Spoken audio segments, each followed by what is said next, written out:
Yo everyone, welcome back to Postulat Project. Masih bersama gue Jack dan Vanessa makan bakso Amorti. Sama gue, masih sama gue guys. Belum ganti season, belum ganti orang. Ada part-partnya ya iya, orang-orangnya.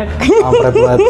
Nih hari ini kita mau ngebahas sesuatu yang seru nih dan lagi hype belakangan. Yoi. Dimana Fir Gou tiba-tiba jadi Fir Aun anjing. Gue masih ngakak dengernya, sumpah maaf. Tentang itu pokoknya. Tapi sebelumnya kita intro dulu.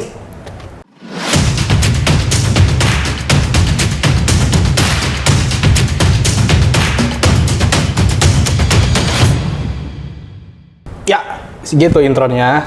Nah, lu gimana nih kabarnya setelah lama kita tidak take kan untuk beberapa waktu tertentu gitu? Wah, gue abis sempet jatuh lah. Jatuh? Oh ya, Koprol. koprol. Gue tadi udah serius nih pala gue nih tiba-tiba lu plot twist-nya anjing. Lu kayak gak pernah nge-podcast sama gue sih, Jack. Iya sih. Ya, terus sempet ya, tapi fokus ke diri sendiri dulu sebentar. Udah, keren banget. Itu relate buat gue juga sih. Asli. Harus fokus ke diri dulu. Ke diri sendiri dulu. Nah. Iya. Asli. Lagi lesson angkatan kita banget ya sebenarnya sih. Iya, belakangan itu yang... Tapi setidaknya ini, gue tuh dari setiap tragedi itu kan kita dapat best practice. Nah, best practice itu yang jadi knowledge buat kita kan. Nah, knowledge itu gimana tinggal kita manage agar bisa kepake di masa depan. Ih, jauh. Karena abis ini di mic nih suara kenceng banget ya tadi. Kayaknya sih, kayaknya. Kalau yang pakai headset gue minta maaf. Gak apa-apa guys. Nah ini juga jadi ngomongin soal lesson learn dan best practice dari pengalaman hidup. Gua rasa juga belakangan ini lagi ramai banget. Oh iya. Tentang orang-orang yang harus belajar dari apa yang dia alami sekarang dan masa lalu untuk pembelajaran di masa depan. Wih, anjing. Bridging-nya oke banget sih, Bang. Kacau. San Francisco Bridge Jeeper malu banget. Kita lihat kayak belakangan kan ada berita khususnya banyak public figure lah. Yang belakangan lagi ambyar dengan pasangannya. Bisa kita sebut lah kayak Virgon dan keluarganya dan istrinya maksud gue. Terus juga Desta nih yang paling gue kaget asli. Gue kaget banget, sumpah. Gue kaget banget pas tahu Desta tiba-tiba talak, anjing. Kacau. Gue kayak Desta yang selama ini gue tahu family man gitu kan. Kayak baik-baik aja kan gitu, bisa ketawa-ketawa gitu. Ternyata dia punya problem di sana gitu. Iya, jadi emang orang paling sering ketawa tuh yang paling sedih asli. Katanya sih kayak gitu. Anjing, ini tiba-tiba ntar ada orang-orang cringe banget, Nes. Sumpah lu, terima aja udah. Kacau sih. Tapi kalau lu sendiri, Jack, lu ngomongin selingkuh, lu pernah di lingkungan dimana seseorang yang lu kenal selingkuh gak? Ngomongin soal selingkuh, gue pribadi sebenarnya secara pribadi gue sih syukurnya baik-baik saja ya, tidak ada hubungan gue pribadi ya. Iya. Gue pribadi. Masa temen lu nggak ada sih? Temen gue ada palingan tuh ini, bukan selingkuh juga ya, tapi kayak lebih ke ghosting sih. Itu gue juga pernah ngalamin sebenarnya. Jadi curhat, Bang. Tapi gue sendiri ini ngomongin soal selingkuh, gue sendiri kadang-kadang masih bingung dengan definisi selingkuh karena waktu gue masih sekolah, dulu gue pernah deket sama satu cewek. Terus kayak, let's say jadian gitu. Terus setelah jalan beberapa waktu. Oh, lu chatnya yang punya banyak cewek pas SMA ya?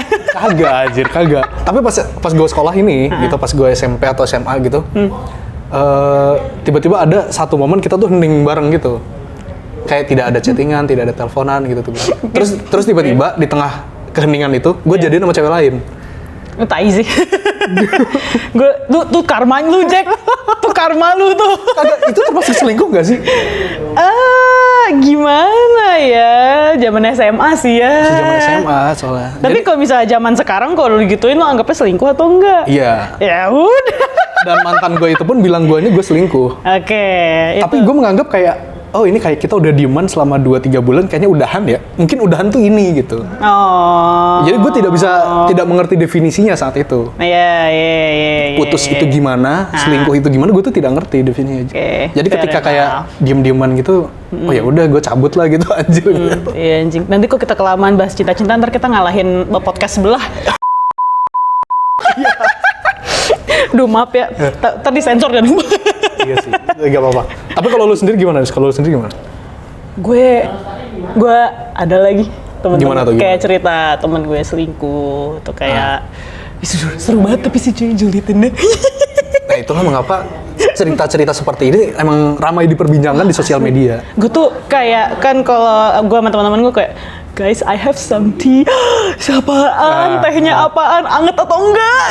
Lemon apa pakai jahe? Terus abis itu Ternyata pakai leci. Nggak selingkuh gue dong jadi ya, karena Itu nggak langganan kelihatan gue di banget. sini. Benar.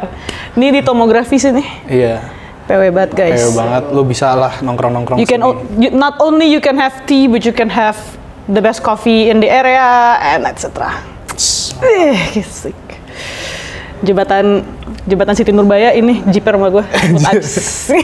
Gimana tadi cerita? Iya, nggak. Jadi tuh kebiasaannya kalau gue sama gue tuh sebenarnya lebih ke kayak teman gue ini curhat sama gue. Kayak, Nes, gue kan deket sama si cowoknya juga kan. Terus si teman gue ini cerita kayak, Nes, gue ada nih kayak temen kampus gue yang gue deket banget gitu. Tapi lu jujur sama gue, Nes, tuh menurut lu nih selingkuh nggak ya kata lu gitu. Ya, gue bilangnya, soalnya masalahnya kan ini bukan situasi gue, nangkep gak sih? Ya lu nggak ngerti konteks sebenarnya. Gue nggak ngerti, kayak gue nggak sekampus sama nih anak gitu. Gue juga nggak kenal nih orangnya siapa. Gue cuma kenal sama pacarnya doang kan. Dan masalahnya gue lebih ke kayak, ya apakah lu nyari sesuatu yang lo nggak dapat dari hubungan lo sebelumnya? Menurut gue sih kalau udah kayak gitu masuknya selingkuh sih coy. Karena you act out of unsatisfaction gitu loh, nangkep gue sih. Dan kayak jadinya, dan setelah itu pas gue cerita sama saat itu mantan gue gitu, dia bilang, lah tapi mah kalau dia kayak gitu doang kata gue mah nggak selingkuh. Jadi kayak bener kayak lu kayak definisinya aja udah. Iya kan, tiap orang bisa beda-beda gitu. Banyak beda-beda banget gitu. Tiap orang bisa beda-beda, pengalaman orang bisa beda-beda juga tentang itu. Iya makanya. Tapi kata lu sendiri definisi selingkuh lo apa? Definisi selingkuh menurut gua, Ini deh, lu follow cewek selingkuh gak? kagak lah. Kalau lu DM dia? Belum tentu. Belum tentu. Oke. Isiannya apa dulu kan, isian DM-nya apa dulu kan. Iya. Nah, tapi itu juga menarik tuh karena ada sebagian dari kami gitu, kaum Adam ini gitu, yang saking kaum jakun. Ya kaum berjakun dan sebagian kecilnya ada yang berkumis dan berjenggot gitu. Ada Parah lu. apa gua? In mustache supremacy. Kalau ada yang nggak punya kumis, ada yang susah payah nggak pakai udah pakai apa namanya tuh ya? Wok doyok. Gak punya kumis, parah.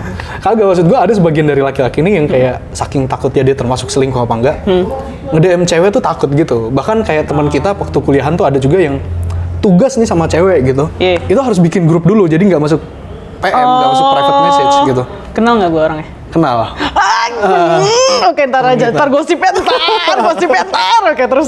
Iya kayak gitu, maksudnya jadi saking definisinya nggak jelas gitu. Tapi kalau gue bisa mendefinisikan sih mungkin ya, selingkuh itu adalah ketika lu, betul mungkin tadi salah satunya itu dari lu, adalah mencari sesuatu yang dalam konteks percintaan yang lu tidak temukan di pasangan lu, tapi lu mencarinya di orang lain. Gitu.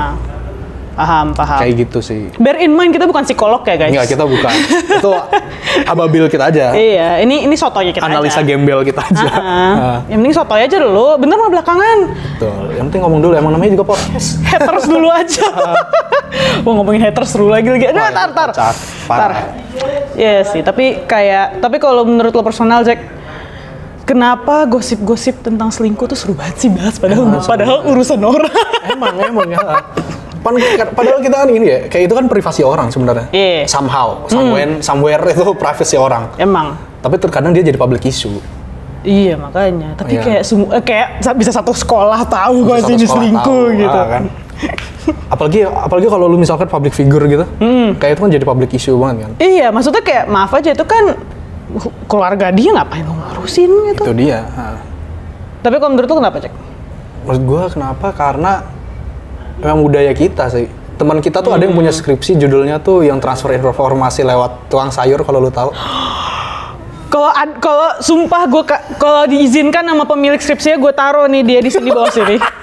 Mukanya aja Jack, mukanya aja di sini gitu. Mukanya ini orangnya. Ada teman kita punya skripsi. Lucu banget akhirnya skripsinya. Lucu banget, tolong jelasin skripsinya, tolong tumpahin dulu lucu banget Ada teman kita yang punya skripsi tentang bagaimana informasi itu tersalurkan lewat pedagang sayur di komplek. Gue aja nggak ngerti kenapa skripsinya tentang itu. Itu keren. Iya. Tapi kayak dia dapet dari mana ide, sumpah tuh keren banget. Tapi kocak dapet idenya anjir. Tapi intinya gue adalah dengan tema pembicaraan kita hari ini, informasi itu memang bisa secepat itu apa namanya? Tersebar gitu di masyarakat kita. Khususnya apalagi kalau isunya itu udah personality orang, tentang persona orang. Si Anu pekerjaannya gimana misalkan, si Anu keluar rumah tangganya gimana, itu kayak trending issue banget gitu, khususnya untuk beberapa segmentasi masyarakat kita. Iya sih. Ya kan? Tapi kalau lo personal, kenapa julitin hubungan orang tuh seru? Karena terkadang sebagian dari yang gue julidin, gue kenal orangnya. Iya kan? Lu juga kan? Lu juga kan? Kalau nggak kenal, gue males julitin. Kalau nggak kenal kayak, oh kayak iya gitu. Tapi kalau kenal, ih masa? Anjing sih itu gitu. Iya kan? Kocak sih, ya lagi bener. Iya kayak gitu.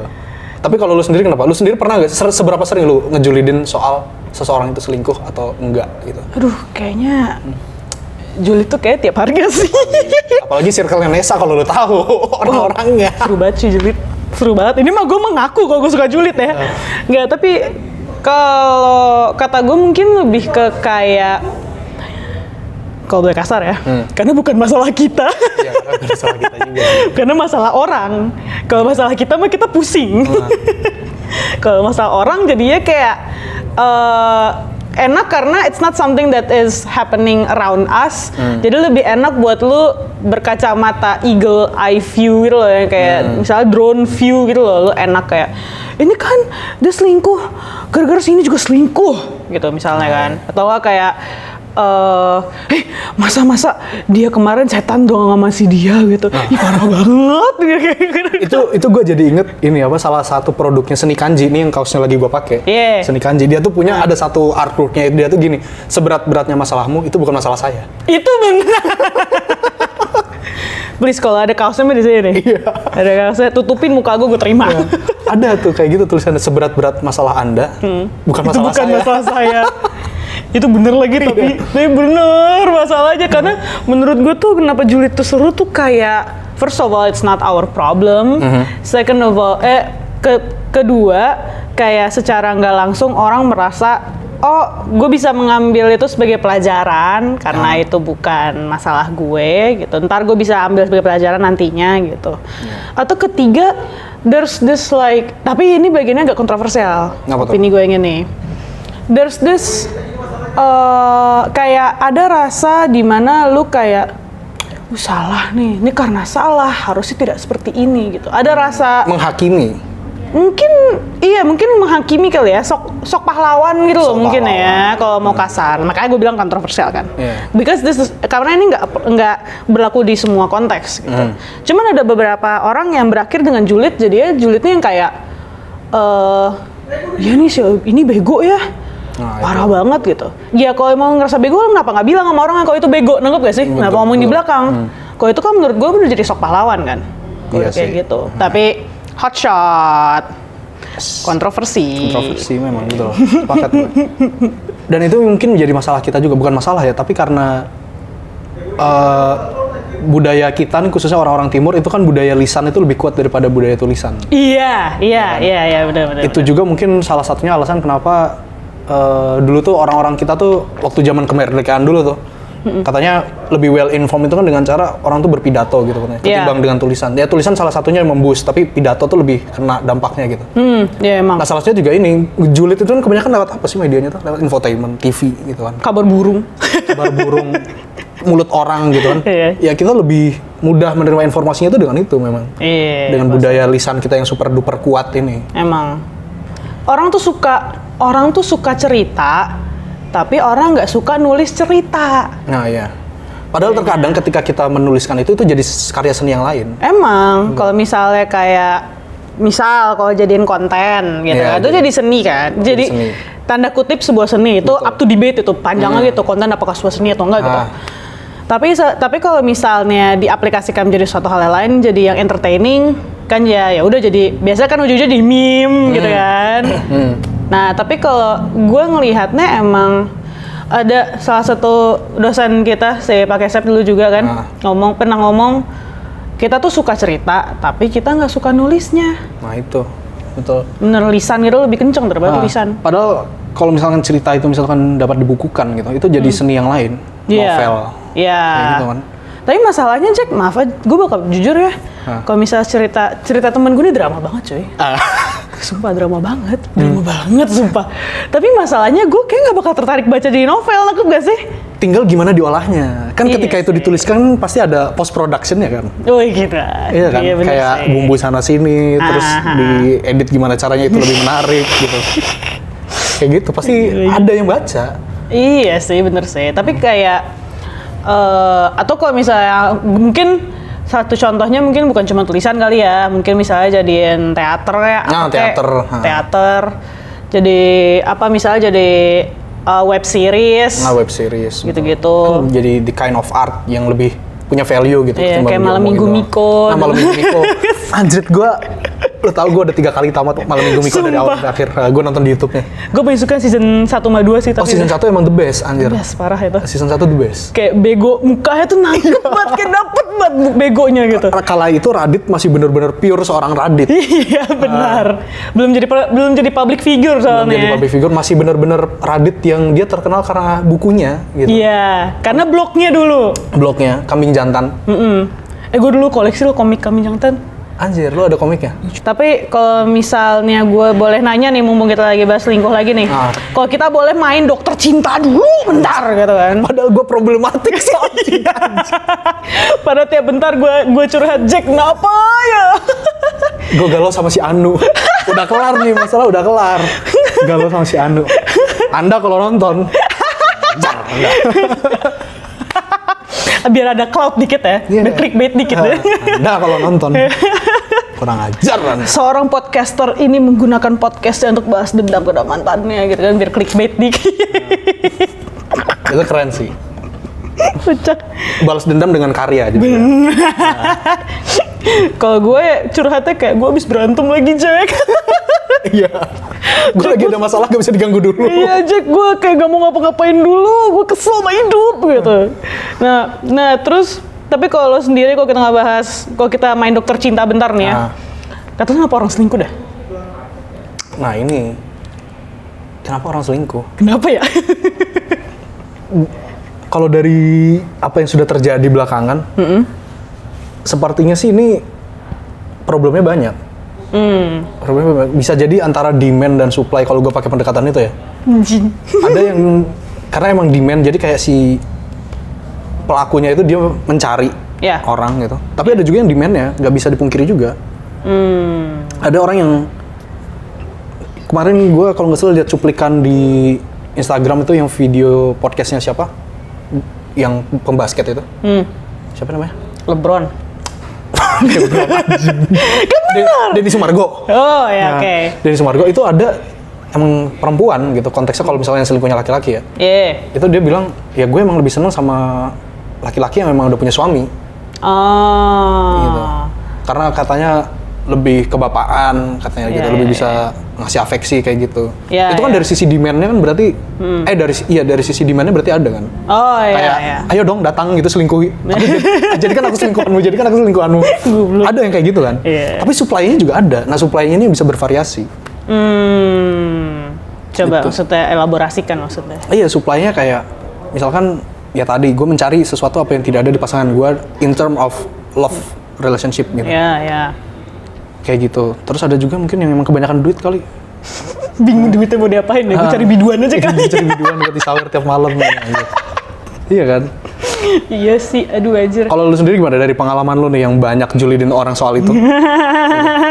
Seru banget lagi. Gimana kalau apa yang bisa lu analisa dari penyebab-penyebab orang melakukan perselingkuhan ini? Nah ini kalau lu kan agak lebih sedikit ke objektif gitu ya. Kalau opini gue nih mungkin agak sedikit naif, OTW, optimis gitu ya. Nah, kalau gue personal cuman gara-gara lu nggak berani ngomong sih. Lu nggak berani ngomong? Iya, lu nggak berani komunikasiin sebenarnya, karena ada rasa nggak enak. Apa gue sih?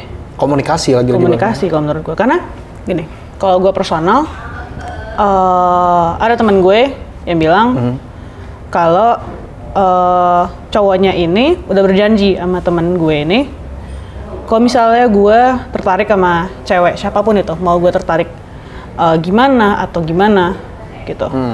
Kalau gue tertarik bahkan tertarik sedikit pun, gue bakal langsung bilang sama lu, gue bakal langsung putusin lo sekarang. Saat itu juga. Gitu. Kenapa cowok itu ngomong gitu? Karena dia bilang, ini adalah cara gue untuk menghargai lu, menghargai waktu lu, dan menghargai segala macam yang udah kita lewatin gitu. Artinya emang dari guenya udah ngerasa ada sesuatu. Kalau misalnya daripada gue berakhir diam-diam nggak bisa nge-stop semua konsekuensi impulsivitas gue mendingan hormatin lo dari awal. Asih. Gitu.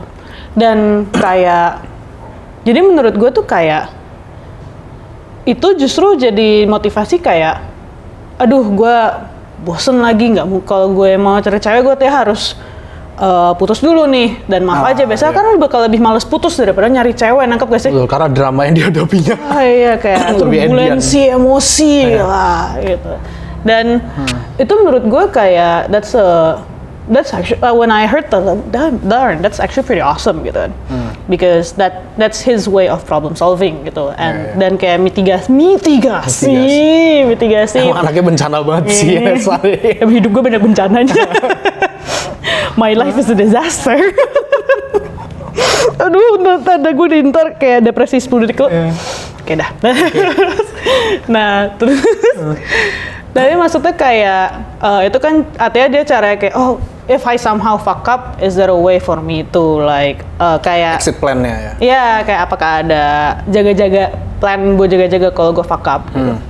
Dan kayak kedua, menurut gue itu bagus karena dia dari awal udah mengkomunikasikan the worst case scenario. Ya, worst case scenario itu yang penting harus dibicarakan sebenarnya. Masuk aja, Bu.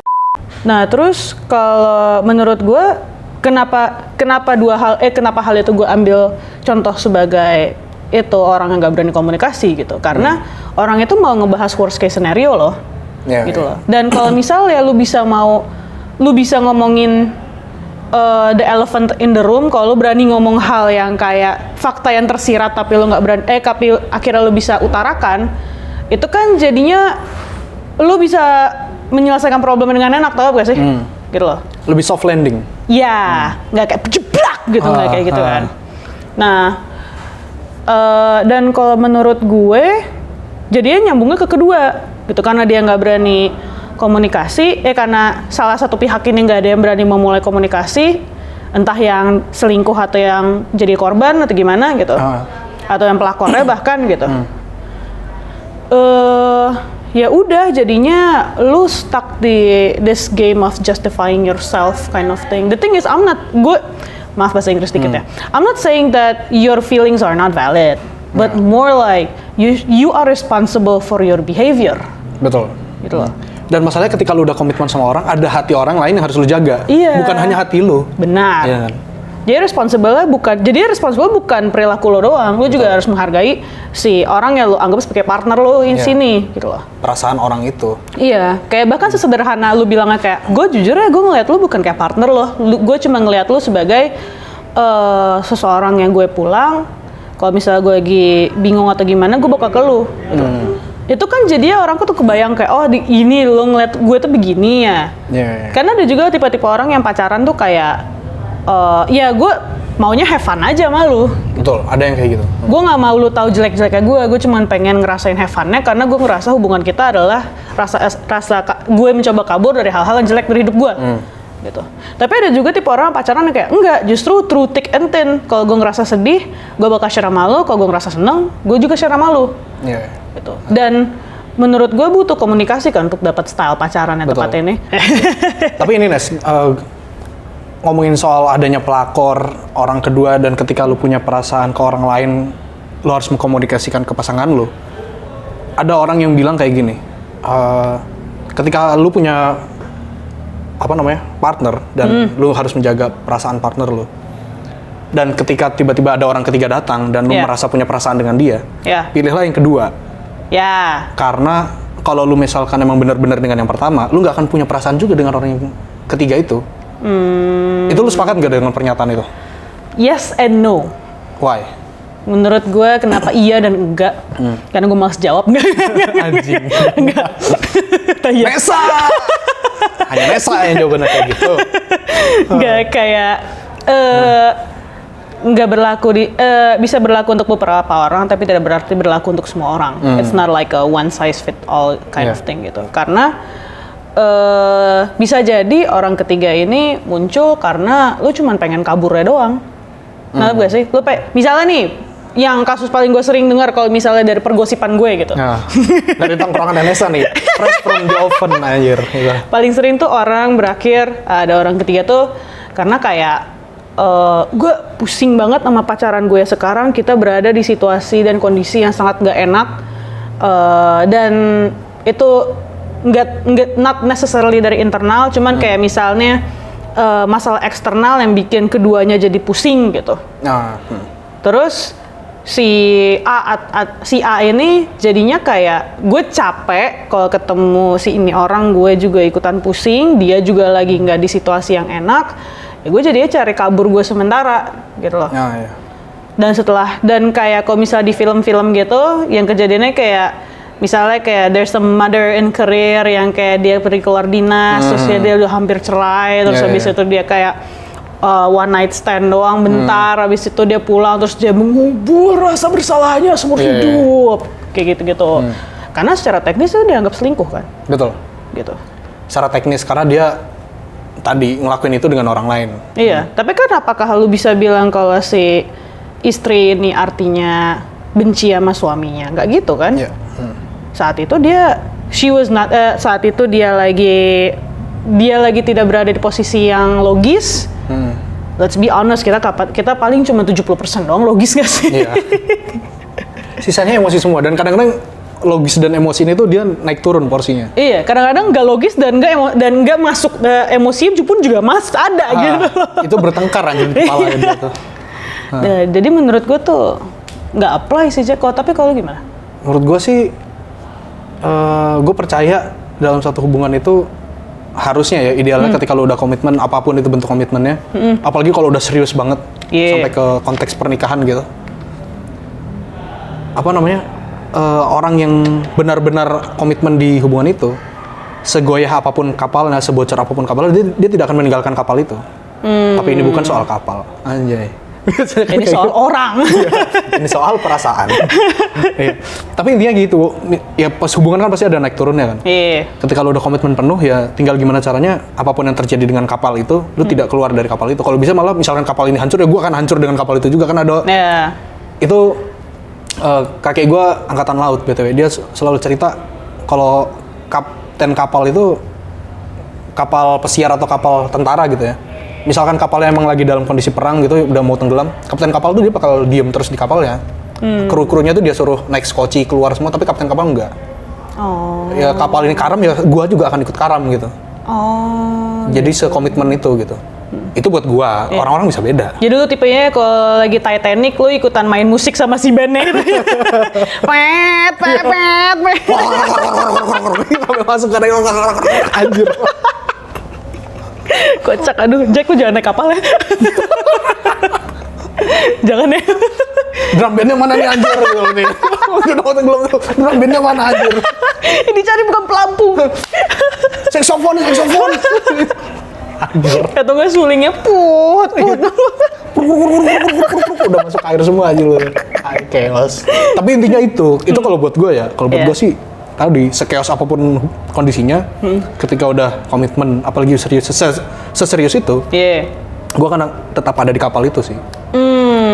Oke, ngomongin tetap di kapal, gue lanjut ke pertanyaan terakhir nih. Apakah kalau memang kapalnya nggak bisa dipertahankan harus diakhiri dengan perceraian? Nah, dalam konteks pernikahan ya, ini chaos sih aja. Ini jujur dari Desta itu sih aja. Iya sih. Konon katanya kan beliau jalan dengan seseorang kan. Konon katanya. Dan itu yang mengakibatkan, dan ada permasalahan lain katanya sih gitu. Terus akhirnya menggugat perceraian itu. Begitupun dengan Virgon itu kan. Dan banyak sih kayaknya kasus selingkuhan itu ujungnya dengan perceraian. Tapi kalau seingat gua, kebetulan kerjaan saya berhubungan dengan ngurusin keluarga gitu. Kembali lagi kita belum nikah dan kita nggak tahu apapun yang kita bicara. We don't know what you're saying. Kerjaan gua ngurusin berkaitan dengan keluarga, tapi gua sendiri belum berkeluarga. Iya makanya. Ini sotoy. Itu datanya, perceraian itu kebanyakan. Perselingkuhan tuh salah satu tapi bukan top 3 gitu. Oh. Dia salah satu yang tertinggi tapi bukan top 3 gitu. Iya. Malah alasan terbanyak tuh kalau nggak salah karena Ekonomi ya? Bukan, iya ekonomi salah satunya. Terus ini minum-minuman keras, mabuk. Terus ada perjudian gitu. Okay. Jadi under substance gitu ya. Kebanyakan yang kayak di bawah gitu. pengaruh substansi mempengaruhi sangat besar.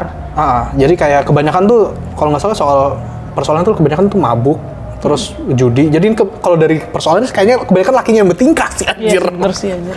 Bener. Kayaknya ya. Tapi perselingkuhan tuh salah satu tapi kalau nggak salah tuh bukan top 3. Kalau nggak salah ya. Kalau nggak salah.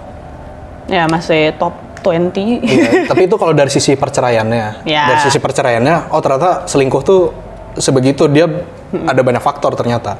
Tapi kalau apakah perselingkuhan itu selalu berakhir dengan perceraian, ini bisa jadi debatable. Apa namanya?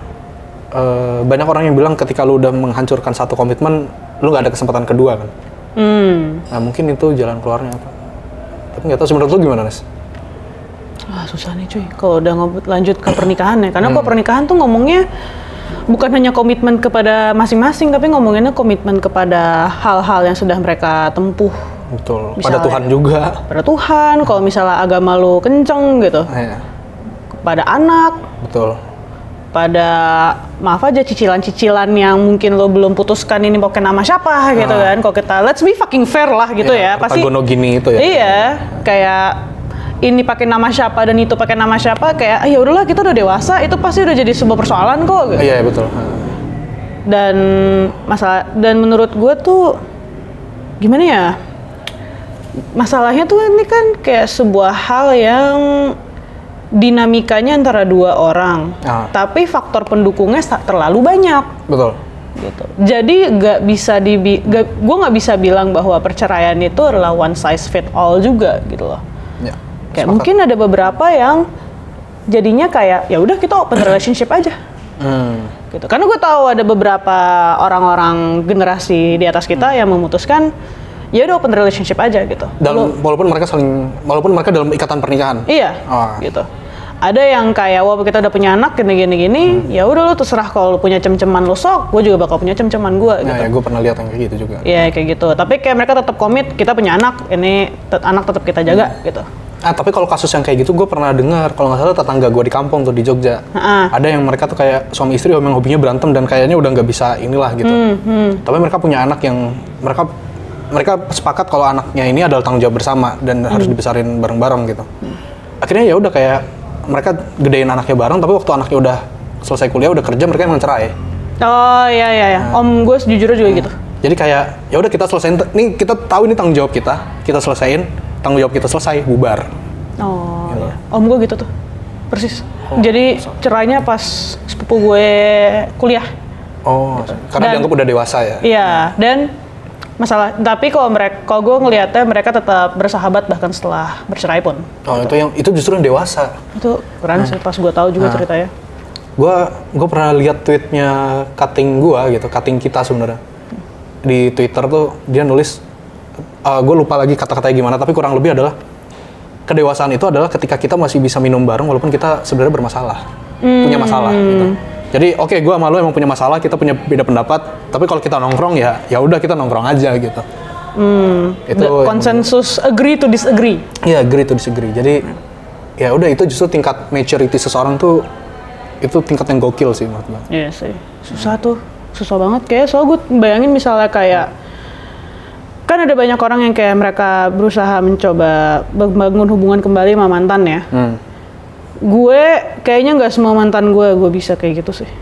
Maksudnya kayak dalam konteks yang kita karena saking banyaknya mantan lu jadi bisa pilihan gitu, ya. Gila, gue sih paling laku. Enggak, tapi maksudnya lebih ke kayak karena lebih ke kayak dendam gue mungkin agak terlalu gede kali ya. Mungkin di sini persoalan yang dihadapi saat itu tidak bisa ditolerir lagi. Nggak bisa, kayak gue ngeliat muka lo aja pengen gue gampar gitu kadang. Gitu. Udah di tahap itu ya, luar biasa lah. Kayak muncul nih lempar, tak. Tapi ini Nes, ngomongin soal perceraian dan akhirnya bagaimana apa dan penyebabnya gitu ya. Menurut tuh jadi penting nggak sih sebenarnya punya perjanjian pranikah itu? Wah, nih, gue personal ya. Penting. Oke. Khususnya dalam hal apa? Kan perjanjian itu kan pasti isinya udah banyak komponennya tuh.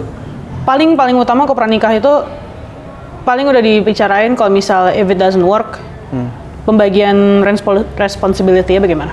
Oh, responsibility atas anak khususnya gitu. Kalau gue lebih spesifik ke anak dan duit atau gimana, karena gue bakal jujur ya, gue udah lebih dari sekali lah mendengar cerita-cerita tentang gimana keluarga itu hancur, keharmonisannya karena harta gono gini itu. Iya, warisan lah, entah itu kayak karena 2 orang, karena nenek kakeknya meninggal, karena satu yang memutuskan cerai dan lain-lain, karena kayak ada rasa takut untuk ngebahas di awal, jadinya pas akhiran jadi pusing gitu. Jadi chaos malah di belakangnya. Tapi saat bersamaan gue paham kenapa ada orang-orang merasa kayak, tapi pranikah tuh too much deh kayaknya. Ya, kayak lu udah, kan kita nikah kan bukan untuk cerai gitu, tapi lu malah menyiapkan untuk cerai gitu. Iya, masalahnya gue juga paham di situ gitu, makanya gue kayak agak dilema ngejawabnya gitu. Tapi kalau gue personal, gue merasa pranikah untuk ngebahas kalau punya anak gimana itu penting. Tapi mungkin nggak harus materai. Oh sih, bisa cukup komitmen aja ya, kalau bahasa ininya gentleman agreement itu. Ya, kalau menurut gue sih kayak gentleman's agreement itu udah lebih dari cukup. Kalau misalnya lu merasa orang ini bisa megang omongannya gitu. Ya. Karena gue ngapain berpasangan sama orang nggak bisa pegang omongan dia. Betul. Lebih ke gitu. Itu gue sepakat. Itu udah prakondisi sih, kayak hubungan kita tuh emang, maksudnya pasangan kita itu emang harus bisa megang komitmennya itu. Itu udah prakondisi banget sebenernya. Dan maksudnya kan pacaran kan simulasi lo persiapan sebelum nikah juga. Betul. Kan gitu. Iya, makanya bangun kebiasaan lo untuk komunikasi dan bisa memegang agreement satu sama lain ya dari pacaran itu justru. Jadi biar nanti kalau pas nikah lo bisa bikin agreement kayak gitu. Walaupun kita masih muda, kita sotoy. Iya. Analisa gembel emang kata gue juga. Emang, ngasal aja. Bener mah belakangan, kita kan nggak tahu apa-apa. Tapi kalau gue sendiri, gue juga sepakat sebenarnya dengan perjanjian pranikah itu. Entah di atas kertas atau tidak di atas kertas ya, cukup gentleman agreement doang. Khususnya soal ini, gue sih nggak tahu ya. Khususnya kalau gue sih soal harta. Khusus kayak misalkan rumah, mobil itu mau dikemanain ke siapa. Kalau soal anak, gue malah kurang concern. Kalau untuk anak, karena gue nggak tahu ya ini beneran apa enggak, tapi gue sih pernah denger dari keluarga gue yang emang pengacara gitu, katanya kalau di bawah, kalau emang underage anaknya itu otomatis ikut ibunya. Oh gitu. Otomatis itu ikut ibunya, kayak kecuali emang lu punya justifikasi yang luar biasa gitu ya. Kenapa harus ikut bapaknya? Iya, salah satu orang yang gue kenal karena dia di bawah umur otomatis langsung ke ibunya. Otomatis ikut ibunya, kecuali kalau lu punya justifikasi yang benar, kayak misalkan ibunya emang nggak kerja sementara bapaknya kerja. Itu hakim bisa mutusin aja kalau oke, ini anak ikut bapaknya gitu. Tapi kalau normalnya, jadi kayak misalkan bapak ibunya sama-sama kerja gitu, itu otomatis ikut ibunya. Kecuali kalau dia udah di atas umur, udah punya KTP gitu, dia mutusin sendiri, lu mau ikut siapa? Iya. Gitu. Kayak gitu. Nah makanya gue lebih concernnya ke hartanya, malah kalau anaknya sih, misalkan dia ikut ibunya misalkan ya gue tetap akan tanggung jawab juga sebenarnya gitu. Tapi ya dia kan secara fisiknya kan ikut ibunya kan gitu. Makanya gue kurang ini lebih ke hartanya sih gue sebenarnya. Kayak gitu. Kalau gue tuh worry-nya tau nggak kenapa menurut gue anak sangat-sangat penting gitu ya. Nggak menutup kemungkinan kalau misalnya gue personal, kalau entah gimana ceritanya, nauzubillah min zalik, kalau gue berakhir cerai gitu, gue tidak berada di kondisi yang tepat untuk menjaga anak. Oh sih. Maksudnya kayak Jack, gue aja baperan Jack.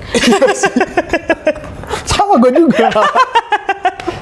Gimana gue bisa bilang gue nggak bakal baper, nanti gue bakal kayak depresi dulu gimana? Itu pasti. Semua orang yang melewati fase itu pasti stres. Nah, masalah kalau misalnya ternyata pasangan gue bisa meregulasi emosinya lebih baik daripada gue, kenapa gue menutup kemungkinan itu gitu? Nah, gue sih, karena kita ngomongin nyawa gitu loh. Iya emang. Kalau duit, ya udahlah, bodo amat. Bisa dicari lagi gitu ya. Iya. Itu bener juga. Bahkan menurut gue kalau perseteruannya udah masalah duit, udah gak penting gitu. Karena gue punya pengalaman personal di mana keluarga gue sempet ada yang bermasalah mengenai finansial gitu loh. Semenjak itu gue mengambil kesimpulannya bahwa berantem karena duit itu nggak worth it sama sekali. Emang. Maka itu membentuk opini bias gue kayak gitu. Terkadang emang untuk urusan duit malah lebih mudah untuk mengikhlaskan malah. Iya. Maksudnya kayak kita masalahnya itu akan lebih cepat selesai kalau kata-kata pamungkas itu keluar. Ya udah. Iya, emang sumpah. Ya udah itu lu aja. Gitu. Iya, sumpah gitu. Dan gue jadi belajar kalau masalah duit, kalau duit udahlah ikhlas aja, kalau rezeki bakal datang kok. Betul, sepakat. Kayak gitu.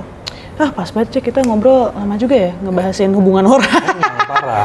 Sok-sokan jadi dokter cinta. Ini gue sangat mendorong teman-teman yang punya cerita soal hubungan atau temannya yang lain soal hubungan perselingkuhannya. Bisa tulis di kolom komentar, sumpah. Atau enggak kasih tahu sama kita menurut lu selingkuh tuh boleh divalidasi nggak sih? Selingkuh tuh bisa ada pembenarannya nggak sih? Gitu? Selingkuh tuh pembenaran nggak? Nah itu pertanyaan tepat. Tuh bisa lo tulis tuh, karena kita juga pengen tahu sebenarnya pendapat orang tuh gimana. Iya. Ini tuh sebenarnya selingkuh tuh karena dia isu sosial aja sebenarnya, karena banyak terjadi bukan aja 1-2 sebenarnya. Iya makanya, jadi makanya kan julitin kan seru. Seru. Itu dia. Makanya kita bikinnya julidnya objektif. Julid yang objektif. Kocak ya udah. Oke, ini gue sangat menanti banget gimana pendapat opini nih teman-teman semua. Bisa tulis di kolom komentar. Jangan lupa subscribe dan follow sosial media Postulat Project. Mungkin segitu dulu dari kita. See you on the next episode. Bye-bye.